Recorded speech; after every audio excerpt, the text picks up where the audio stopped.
Hey guys, what's up? It's Brittany and Marcia here. We're coming at you live from our humble abode. As you can see, we're in our house. And today we're going to talk to you guys about us and the creation behind MP.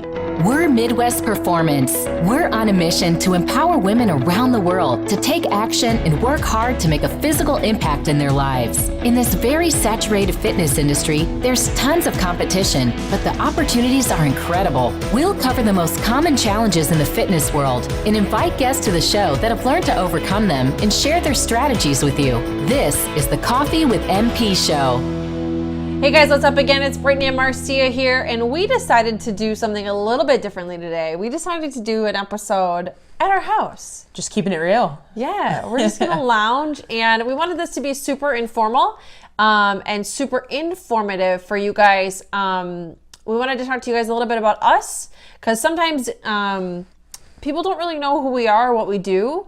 And we also want to talk a little bit about the creation behind MP and kind of where it all started. We've talked logistically about how we started before, but I think we want to talk a little bit about us and how MP came to start. So I'm going to let you I think the first thing that comes to mind and what makes this really awesome is that it really shows authenticity within this episode. Just being outside of the studio, we typically would do a lot of our episodes, our MP shows within the studio, and just being here, seeing a different scenery, seeing what we're like, not inside the studio and more outside the studio. So I'm super excited to be doing this episode. So it's gonna be fun. Go ahead. You want me to get started? Yeah, get started. Okay, so I think first we'll do a little bit of talking about who we are and what we do. For me, a crazy thing is that our stories are so different, but they're so much the same. So for me, my fitness journey started personally for myself in college, essentially, all the way back in high school. But time out for a second. I'm sorry I interrupted you. By the way, guys, for those of you that don't know Brittany and I, yes, we are business partners, but we're also partners in life. So if you don't know, now you know. So let's go ahead. Fast forward. Go ahead. Okay. Yeah. So my fitness journey started, even when I was in high school. Before that, I grew up in South Dakota on a farm, and we always ate really good. Like my dad cooked. We always had good hearty meals. And going through high school, even in elementary school, I was always the chubby kid. I was always the chubby kid in school. That lasted. I mean, I played sports and did cheerleading and stuff like that, but I never was the skinny girl at school. And that really kind of bled into college. And then when I went to college, I got friends, I partied, I did things. But I also did work out. But, now we all know that those two don't outweigh each other ever. And it never did for me in college either. So after college, I, in 2012, actually fell in love with Zumba because a friend of mine, her name is Tess, shout out to Tess, introduced me to Zumba for the first time. And so I'm like, okay, I'm going to give this a shot. So I started doing group classes with Zumba, and I'm like, I would really like to coach this. So I really got my start in group training with Zumba, which is crazy because I love Zumba, but I don't do it anymore. But that's how I got my start in group training. I struggled with my weight on and off for several years. It took me a lot of different trials and errors with, different shakes and at-home programs and personal trainers and group classes. I had a short stint with an eating disorder. So let's back up for a second. So whereabouts in South Dakota? This, I'm sure people are wondering. In the middle of nowhere. In the middle of nowhere. But if you had to pinpoint and give people an idea, where would you say it is? Okay, so North Dakota and Minnesota and South Dakota are all in the same. I was in the northeast corner, so like in the corner between the three states. So literally, I graduated a class of 26 people. That was my next question. I had 200 people in my town. Okay, so keep going, sorry. So I've always been the one to struggle with my weight. I have my whole life. It's still an up and down battle for me. So that's kind of where the edge that I bring to MP is that I've been in the shoes of a lot of the women that we see day in and day out, and I know the blood, sweat, and tears that it takes to really, really try to change your life, and the up and downs and the falls that you can have and the getting back up. So I think that really shows in your passion too, because you've been in a lot of our women's shoes and being able to relate to them. Yeah. I think sometimes it's hard when you go into a fitness studio or you start a fitness program and the person that is the one that's telling you to lose the weight or do the thing has never really been in your shoes before, sometimes you can be hard to relate to that. So I feel like my half of this partnership is that piece. Yeah.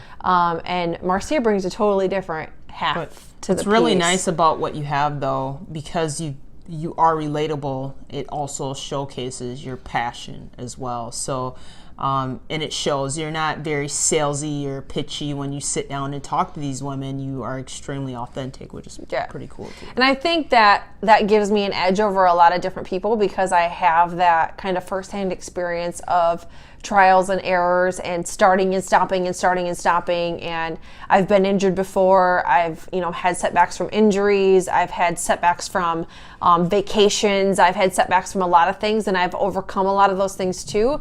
But I still work on myself daily, and I believe that my true passion in life is being that person that, not necessarily that I wish I had, because we've kind of had that conversation, but I want to be a lighthouse for the people that we see on a daily basis. I want to show them that there is a light at the end of the tunnel, and that this doesn't have to be their story. Mm-hmm. Their story doesn't have to end with this. Sure. Their story just begins with this. What was your tipping point to where you're like, I need to do something, going through the inconsistencies and the eating disorders and, being overweight and underweight? What was it for you I think there was a couple different moments for me.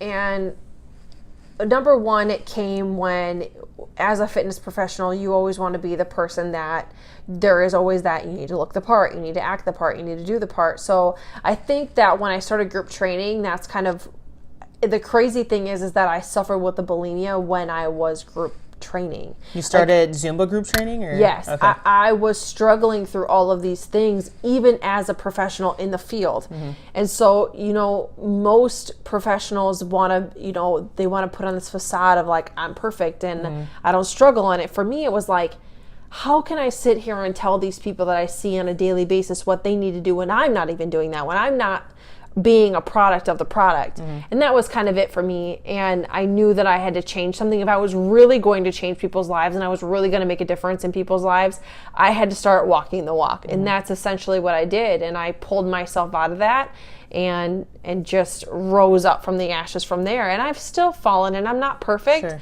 but I think that that's what makes my perspective different, is that I admit fault. Yeah. I admit that I fall off the train. I admit that I like chocolate cake and I drink Malibu and I do all these things. But I also have a balance in life. I have a balance of knowing what I need to do, accepting my faults, and making sure that I do what I need to do when I need to do it, and I don't ever blame anybody else for something that I'm going through. So how long have you done this journey from starting the Zumba classes? What would you say? I started Zumba in 2010. So 2010. It's been 8 years. So what's been the biggest takeaway? What have you learned since starting? Like, what is your biggest, kind of like what we talked about earlier today, as an entrepreneur, what have you learned most about yourself throughout this journey? I think the one thing I've learned the most about myself is to give myself grace and to always be willing to be a work in progress. Always be willing to admit that I have things that I can work on, and to always be willing to be in the trenches with our ladies and to go through the struggles that they go through, because that's the only way that I can help them, is to see their struggles for what they are, see my struggles for what they are, and share them and be vulnerable with the people that we see on a daily basis. Cool. I'm going to get comfortable and kind of kick back a minute. So go ahead. I think that's the biggest thing, is vulnerability, is always being willing to be vulnerable with the women that we see on a daily basis, so that they know that we're right here with you, we're right in this with you, and we're going to walk side by side through this no matter what we have to do. And I think it's a blessing and a curse, because when you're so passionate about something, you want to be in it every day and you want to be in contact with these people every day, and sometimes it's not always possible to be there every single day, but you're there as much as you can. Yeah, I agree with that. Yeah. So cool. Enough about me. Yeah. We need to talk about the other half of this partnership here. Let's talk about you. Yeah, it's funny. We have like a completely different opposite story. It's like night and day. But unlike you, I've always done fitness, and I swear I came out of the womb thanks to my father. I look at my father and I'm a spitting image when it comes to his genes. I feel like we should like loop a picture of him in here. Let's do that. I think that'd be awesome. Yeah. But his ideal of working out is bicep curls with beer, and he still manages to have a 6 or 8 pack. And he still outlifted us at the gym. I know, which is awesome. So let's see. I've played sports in high school. I was throughout each season: volleyball, basketball, track, full basketball scholarship. You heard the story before, but for some of you guys that these guys have that maybe don't know. And then what was really what makes my journey really intricate is that once I landed a corporate job after I finished college due to an intern with a company called Daktronics in South Dakota. I traveled all over the world, 49 out of 50 states, 7 countries. I was miserable. It wasn't my passion. It wasn't my calling in life. I felt as though once competing was done and over with, I was lost. And what was crazy is that when I got laid off in 2009, the economy hit hard. I found MMA, and the rest is pretty much history from that point. And I still do it today. I've been doing it for going on almost 10 years straight. I've excelled well within the sport. What's nice about my side versus your side is that, I have a little tough love. So when a lot of ladies, when they have a tendency, when they just feel like giving up, I'm the one that kind of boosts their morale just to say, you're not giving up. You're going to keep going. And so you have a case of a Jillian Michaels, and then what would you consider yourself to be more like? I don't know. If you had to choose out of, you have to say something. I feel like I'm a mix of like Shailene Johnson. Because she does the turbo kick. She's super hype. She's just crazy off the wall. And I feel like that sounds super cheesy. But I also feel like I have like a smidgen of Jillian when it comes to like, I have a tough love side and I do give it, but not as much as Marcia. But I do give it if I have to. But I also feel like I've got a little bit of Oprah. Wow. That's like two different sides of the spectrum. It is, but I feel like inspirationally, motivationally, like that kind of stuff, I feel like I got a little bit of that in there too. Sure. So with that being said, now that they know a little bit, I feel like we got to ask you questions too, because you asked me questions. So what you don't know about Marcia is she skipped kind of over all of the portions of her being a personal trainer and doing all of those things. I kind of shared that about myself. Okay. That's something that Marcia didn't share about herself. We all know her for MMA, but you also need to understand, it's a very integral part of the story because it's how we met. Sure. So, okay, let's back up for a second then. Before I started my own company in South Dakota, I was a general manager for a big corporation called Anytime Fitness. And I did that for well over 2 years. Throughout Anytime Fitness, as a general manager, I was also a personal trainer and a group trainer. That's where I had built a lot of my clientele. After Anytime Fitness, I decided to part ways. I had built enough clientele to when I left, a lot of my clients followed. So sorry, Anytime Fitness, if you're watching, but from there, I opened up not 1 but 2 facilities within, I would say, a 90-mile radius of each other. And I mean, it blew up. I was doing boot camp for co-eds, men and women, in Sioux Falls, South Dakota. And then I was doing more of a higher intensity interval training, CrossFit in South Dakota. So I was doing that. I had staffs on both sides and I was bouncing back and forth. I did that for a long period of time until I decided to leave South Dakota. But throughout that time is where I actually ended up meeting Brittany, and I actually became Brittany's trainer. Believe it or not. So Marcia and I met. I actually remember it was a friend of mine who had came to me, and she's like, we have to go do this buddy training with this Black Widow. Apparently she's the person to train with. And I had been into group fitness, and this was kind of closer to the time where I was thinking about getting my personal training certification. So I'm like, okay, well, this is cool because yeah, I want to do it. Number one, because I want to get in shape. Number two, it'd be good to go learn from somebody who is doing what I want to do. So, and that was kind of the entrepreneur in me, I guess. I never thought about it, but it was kind of, my mindset was a kind of a double-edged sword. So I was like, all right, cool, let's do it. So, and I still have, to this day, I still have the emails that I sent Marcia back and forth, which is crazy because we've read them before. But I still have the emails that I sent to her, and I remember being so nervous. I remember being so nervous because she was like the real deal. She was, if you wanted to train with somebody, you trained with her. So I remember the first day, like it was yesterday. Like the first time she drove up in her black Audi with her booming music, and she got out of the car, and that was like, I don't know if I was starstruck or if I was love struck. I'm not really sure what the two was, but that's kind of where everything started. And you know, Marcia and I got together. We got to work a little bit together. And then I ended up branching off and starting my own thing in the town that I was living in, which is about 40 miles away from where she was. And we kind of parted ways for probably a good 2 years, a year or two. Mm-hmm. And then after that, Marcia messaged me one day and she's like, hey, you should come check out my gym. We'd love to like kind of mentor you essentially. And the rest is kind of history. Yeah. After that, you know, I bought her gym and then ended up selling it and moving here. Crazy. I grew up in South Dakota. You know, my family, everything that I know is there. And I ended up packing my stuff and moving 9 hours east. 650 miles to be exact. East, yeah. Yes. And so, that was 3 years ago. That was 3 years ago. Once you've made the transition here, things really got wild. You did. You know, it was definitely, I would say, a roller coaster for sure. Well, you decided to just do MMA full time. I did. I did that full time. I was literally training day in and day out, 2 to 3 times per day, depending on the day.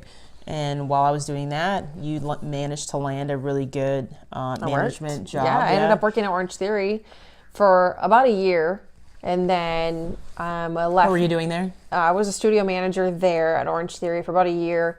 And if you know anything about entrepreneurship, entrepreneurs don't work for other people very well. It's just not a thing we do well. I agree with that. So it was a really big change for me. It was a shift for me because I had owned my own business for almost a year and a half, almost 2 years at that point in time. So it was a huge change for me to go back to listening to somebody else tell me what to do. It's not. I don't think that's nearly the case of what makes it so bad of working for somebody else. But you learn that you don't want to make other people money. You want to make yourself money. Yes. So, I mean, while she was training, I worked at Orange Theory and then ended up leaving there. And I went to Export for a little while as a personal trainer and worked crazy hours. I was working early in the morning, driving all the way to the city for probably a good 6 months. And the crazy thing is we had so many conversations about, do we start a business? Do we not start a business? And Marcia is, I'm never starting another business. Being an entrepreneur, you know, it's not what it's hyped up to be. When people say, you know, they own their own business, and for people that aren't too familiar with that side of the spectrum, they see a lot of, you know, glitz and glam, and wow, that must be awesome. But you have your good days and you have your bad. For real. That was, I mean, there was a lot of times, you know, in probably like June of 2016, we were at a pivotal point in our lives where we knew that we wanted to do something. There was something that we wanted to do, and starting a business was on our radar, but it wasn't like really on our radar. But when you have the entrepreneur itch, it's hard you can't deny that. Right. You can't deny that piece of you. I agree. Because it's always there. It's always there. Mm-hmm. Yeah. So talk about how we started. Yeah, I want you to talk about like how we started and like where this all came from. Yeah, what's really cool is that, granted, we're here where we are today, but when we think of when we started, we still have a select few of some of those women that are still with us today, which shout out to you ladies, you know who you are. I think what's really cool is they've seen us, you know, grow into the people who we are today as entrepreneurs. But when we decided to take the plunge, we didn't have the financial means to be able to just uproot into a brick and mortar. So we started small, very small. We actually ended up leasing through the martial arts facility that I was training out of.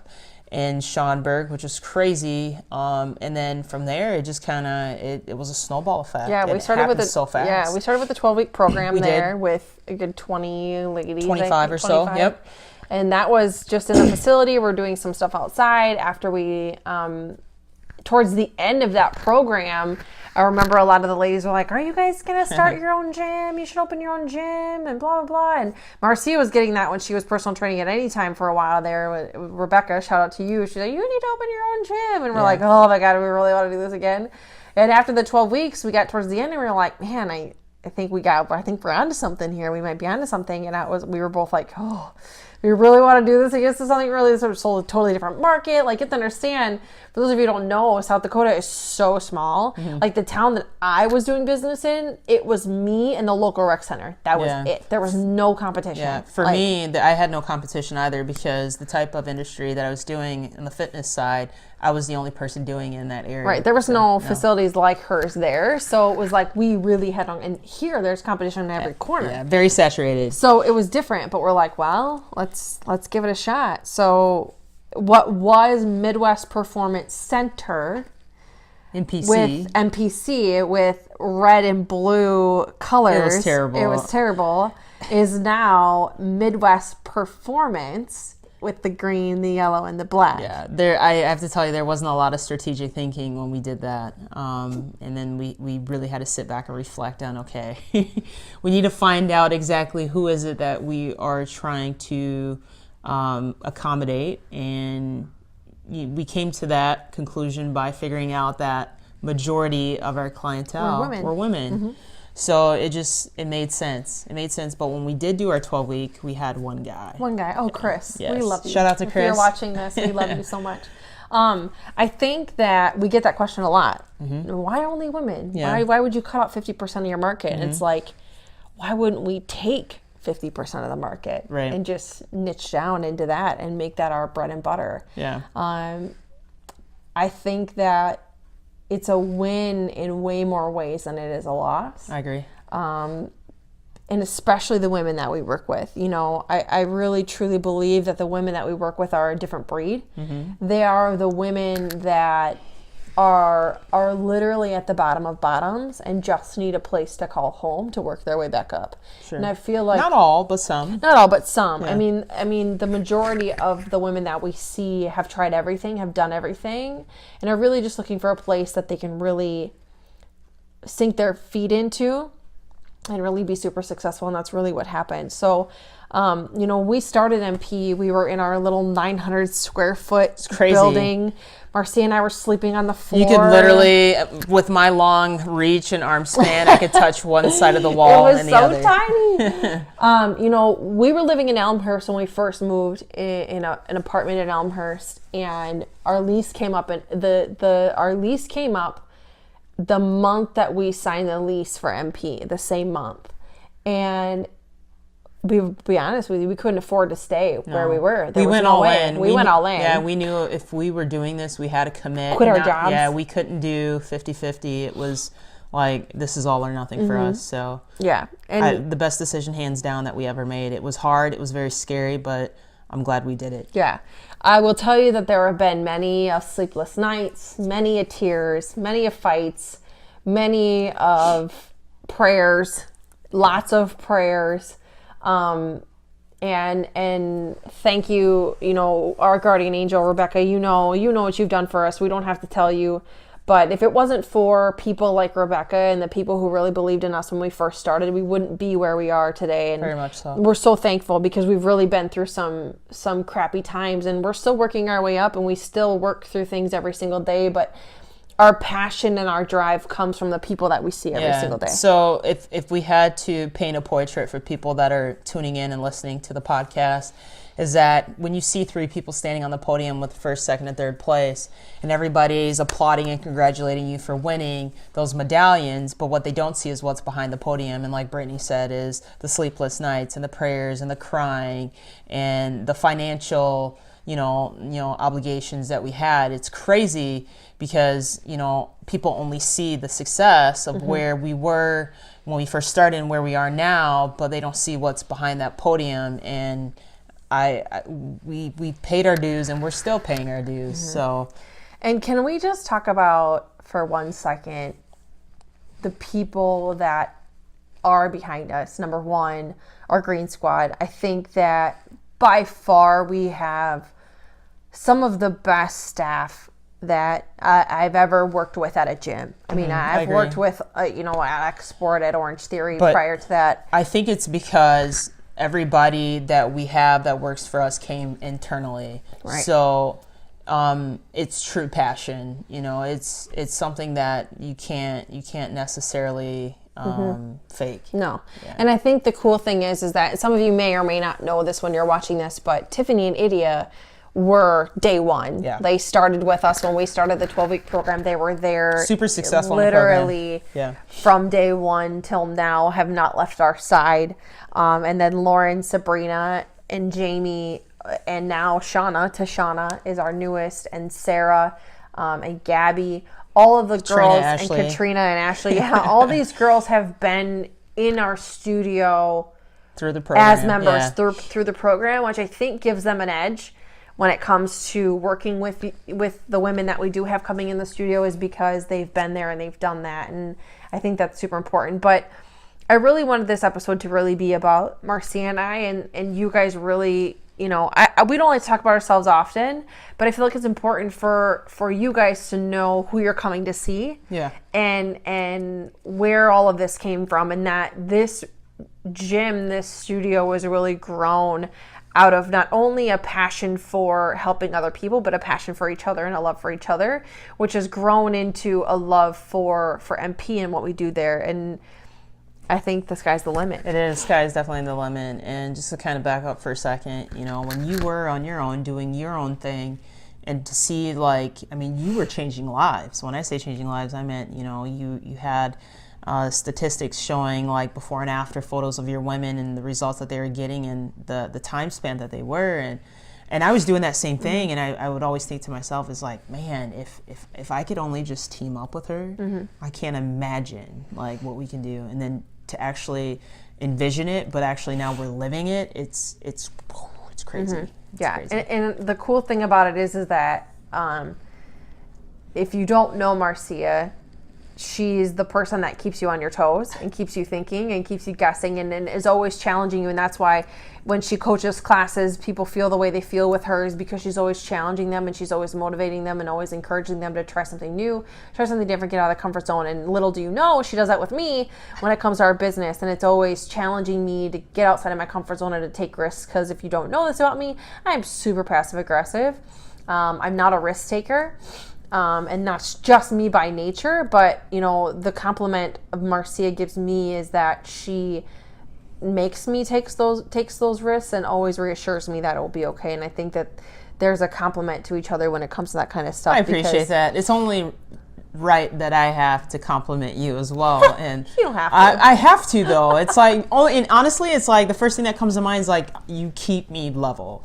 And by the way, guys, it's we have from a personal level, we fight and we bickered a little bit before this, and it was 11 o'clock at night. It is, but we're you know what? Let's just put the bullshit aside and let's keep it real and do this episode. And that's the part of you that you kept me level. It's all right, babe. All right, let's just do this, and here we are. So I think that it's always, and then we have Ella. Hi. This is Ella. This is our baby. I think that for those of you watching who do know us, know that this is the real. This is as Brittany and Marcia and Ella as you're gonna get. We're real, we're raw, we're authentic. We're gonna tell you like it is, but you're gonna know that when you come into our circle, you're in the circle and your family. I agree. And it's not a revolving door. No. I like to see it as though the people that we come in, we want people who want to be there. And it's almost like a pre-qualification, is this, are we a good fit for each other? I think it's, when we get new members in the door, we're always very cautious of our other ladies who are there. Yeah. And we want to make sure that the people that are coming in are going to feed the energy and feed the vibe and not suck it dry. Yeah. That's a huge thing for us, because we want to make sure that the ladies who are there blood, sweat, and tears every single day have women next to them who are ready to give the same amount of energy, if not more, when they're standing right next to each other, because you feed off of each other and you feed off of that vibe. So I think that that's an important thing. I think if you guys have questions while this is going on, you can always comment below. Yeah, we check the social media all the time. So if you're catching the replay. Yeah. I do want to. I do want to talk a little bit about our roles in the business, because I feel like a lot of people don't know exactly what we do. Good call. Do you want to talk about yours first? Sure. So I would consider myself the Van Gogh of that was MP. a good one. Very much so. So I have the creative spirit, the creative mind, the marketing person. So anything that you may see from an ad that you might catch if you came in off a Facebook ad or promotion or emails or whatever the case may be, you might catch us on YouTube. If you're listening to this podcast, that would be all me. You see our Instagram. Yes, Instagram. If you come inside our studio, and if you're wondering if we hired an interior designer or decorator, you're looking at it right here. So that would be me. So it all starts with the marketing, and I feel like as the marketing director, there's a lot of pressure, because if I don't do my job correctly, it's virtually impossible to get to that next phase and or step, which is what Brittany does. You also work with our coaches too. I do. I do. I failed to mention that. I work hands-on with the women. I help them with coaching aspects and improving them and their overall skills and or techniques, and we have our weekly team meetings. I do class observations and evaluations, and we're working on some projects in-house right now with Jamie, and we're also doing our own programming with exercises and whatnot. So there's a lot of I don't try to play too many roles, and I like to delegate, but some stages right now are a little bit in its infancy stage. So once we get it to a point where it's like ready to kind of hand the baton, we'll do so. But in the meantime, that would be me. Yeah. So what do you do, Brittany? I think my focus is sales and customer service. Really, that's where I'm at. I work really closely with Ashley, Katrina, Gabby, and Sarah on the front of house stuff. Anything on the west side of the wall, I guess you could say, right at the entrance, is my territory. Membership, new members, current members, retention. I do a lot of the background with the finances as well. Marcia is a double major. Yeah. IT and business, right? I have a major in financial management and a minor in business. I have a bachelor's in that, and so numbers are kind of my thing. So I work a lot behind the scenes with numbers, payroll, things like that. So we play our respective roles. We do delegate a lot. We do. But on top of that, though, we also have, before we wrap things up, is that we don't work alone. We have business coaches as well. We work with a marketing team. We have multiple business coaches, just depending upon what category you're referring to. If it's sales, we got Mike Arcee. Finances, we have Clay. Yep, finances, we got Clay. I mean, we got a really solid team, and we like to call it like our football team. Yes. So they are all stars. Yeah. For sure. So there's a lot of things that people, even though we're not physically at the studio as often as we maybe would like, but we're still working behind the scenes with we have our hands in a lot of different things. Yes, from we do. Weekly meetings to team meetings to, I'm really excited, by the way. I'm super excited. We're having our team outing, which we're hosting here. I talked about that tonight in class. I was like, yes, so excited. Yeah, so our team outing, everyone's going to stay overnight. We're going to talk about our fourth quarter goals and first quarter goals and personal goals, and I'm super excited. It's going to be a blast. 2019 is going to be a big year at MP. It's not only going to be a big year for MP, it's going to be a big year for our staff. It's going to be a big year for Marcia and myself personally. We're fighters. Every day we fight the fight of entrepreneurship, which is the lifeblood of America. It really is. I feel like entrepreneurship is what makes this country as amazing as it is because we have the opportunity to grow a business and work for ourselves on a daily basis. And there's not a lot of people in this world that can say that they can do that. And we're very thankful and very blessed that we have the opportunity to do that. And with struggle comes success. I agree. And if you ask an entrepreneur what the road to success looks like, it's definitely not a straight line. No, not at all. It's kind of like this. It's all over the place. It's kind of all over the place. But that's what makes it so great when you get there. Yeah. I think there is one fun fact I want to share is that for people that don't know, for small businesses such as ourselves, within the first 18 months, most businesses have a tendency to go out of business. And I'm very blessed to say that we've been in business strong for the last 2 years. And another fun statistic is that most businesses don't last. Only 4% of businesses last once they've reached the 10-year mark. And I want to be able to say 10 years from now, we're still standing strong. Yes. So, yeah. Cool. Well, is that it? Ella, do you have anything to say? No, I don't think so. Ella's just started. This is the mascot, so I think This is our mascot. yes. This is Ella. So you might see her at the Me, studio Ella. every now and then. Bella. Yeah. She's So- our baby. Yeah. So with that being said, guys, we really appreciate this. This was actually really fun. Yeah. We'll have to do this again for sure. So if you haven't seen the studio, with that also, our podcast is growing tremendously. We're getting a lot of subscribers who are tuning in. So shout out to you guys. We hope that if you have any other maybe list of topics you want us to discuss, we'd be more than happy to do so. But continue to follow us on Spotify, Stitcher, iTunes, Google Play, whatever your favorite platform is, and we'll continue to bring out some amazing content for you guys. So with that being said, And if you're doing the 25 Days of Christmas, tomorrow is your day to like, comment, and share this episode and the Coffee with MP show. Good call. Yes. So I hope you got to the end of this episode and you saw that and you got your reminder, because you got to do that today. So make sure you like, comment, and share this episode with your friends on your Facebook page. Like Marcia said, thank you guys so much for tuning in with us. We really appreciate you giving us the last 37 minutes of your time. We hope that you learned something new about us. If you have any questions, you can always reach out to us here on Facebook. You can find us on Instagram at Midwest Perform, Facebook at Midwest Perform. You can catch Marcia and her bad self on her Instagram at Marcia Allen and on Facebook Marcia Allen. You can catch me in my Instagram. We're working on that at Britt Welk, and then get a hold of us at the studio. Shoot us an email, shoot us a text. We'd love to see you.